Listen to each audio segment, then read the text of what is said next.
Zoe Rod has a session with Dr. Marcella Spencer, a counselor who focuses on treating venereal addiction. Zoe opens up about her experiences over the last half year. Despite having a supportive husband named Jason and a fulfilling relationship, Zoe still feels dissatisfied with her situation. She begins consuming inappropriate content and uses a vibrator in her living room. Zoe runs an art gallery named Zoe & Company. Her friend Brina sends her a pamphlet about artwork from Quent, and Company intrigued. Zoe visits an exhibition showcasing Quent's work. Quentin is also attracted to Zoe's beauty and starts flirting with her. They shared contact details and agreed to see each other again. Zoe continued to have relationships with others, even deceiving her mother by claiming she was going to the store when she was actually going to parties. One evening, after spending time with Jason in the shower, Zoe had a dream about being close to Quentin, which led her to visit Quentin's studio to discuss a potential partnership, and he readily agreed. As Zoe was about to leave Quentin,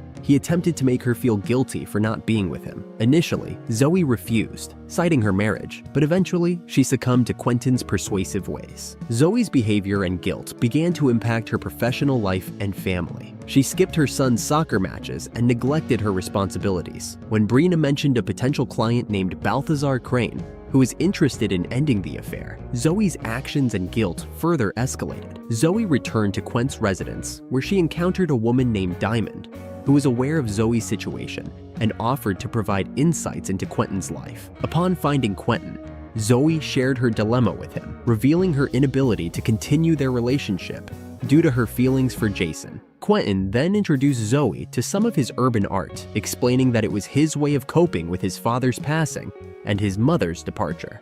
He confided in Zoe about his feelings of isolation, which prompted Zoe to feel remorseful despite her own guilt. As a result, Zoe missed a rendezvous with Balthazar Crane. However, she later encountered him and fabricated a story about caring for her ill daughter to avoid the meeting. Balthazar agreed to another time.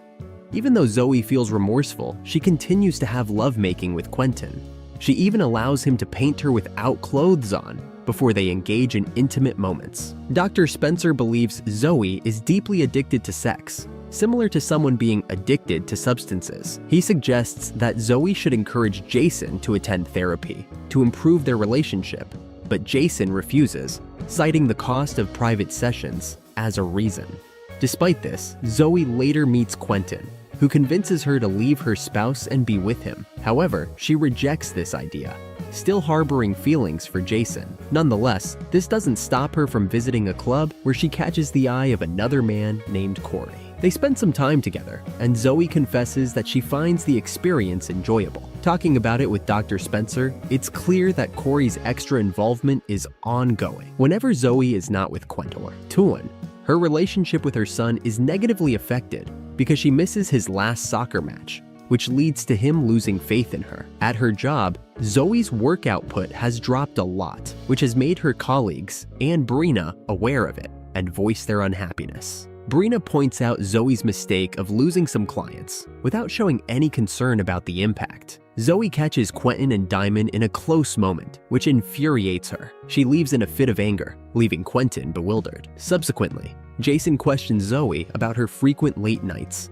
and her lack of presence at home. Zoe attempts to shift the blame onto Jason for his extended work hours, but he counters by disclosing her location. Zoe returns to Quentin's place, only to have their conversation cut short by a knock on the door. Zoe conceals herself as Jason comes to discuss business with Quentin. Unbeknownst to them, they had already been conducting business together, particularly interested in Quentin's art. In a twist, Jason accidentally stumbles upon a painting that is covered, revealing Zoe and Quentin in a romantic embrace. Just as Jason is about to admire the painting, he is abruptly called away by his partner. Zoe confronts Quentin about whether he purposely hid the painting to keep Jason from seeing it, feeling left out of her family's affairs. Zoe feels abandoned when Jason takes the children to the cinema, and the children, not wanting Zoe to be left out, refuse her invitation. Moreover, Quentin delivers a sculpture to Jason after he compliments Zoe on his art. Following Dr. Spencer's suggestion, Zoe then schedules a discussion with Quentin and Corey to resolve their issues. Corey becomes irritated and attempts to push Zoe away, but Quentin intervenes,